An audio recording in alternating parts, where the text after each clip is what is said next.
There is an attempt to substitute concepts, because we are not talking about allowing or forbidding the Kiev regime to strike our territory. It already does that with the help of drones and other means.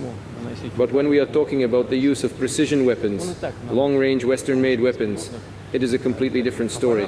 The fact is that I have already mentioned this, and any experts will confirm it, both in our country and in the West. The Ukrainian army is incapable of striking with modern Western-made long-range precision systems. It can only do that by using intelligence from satellites, which Ukraine does not have.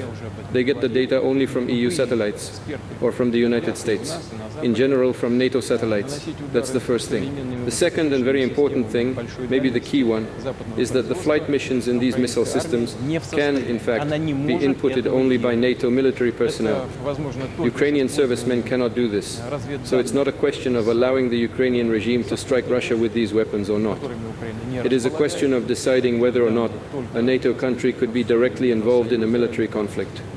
If this decision is made, it will mean nothing else but the direct participation of NATO countries, the United States, European countries in the war in Ukraine. This is their direct participation. And this already, of course, significantly changes the very essence, the very nature of the conflict.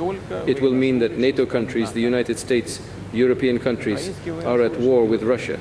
And if that is the case, then, having in mind the change in the very essence of this conflict, we will take appropriate decisions based on the threats that will be presented.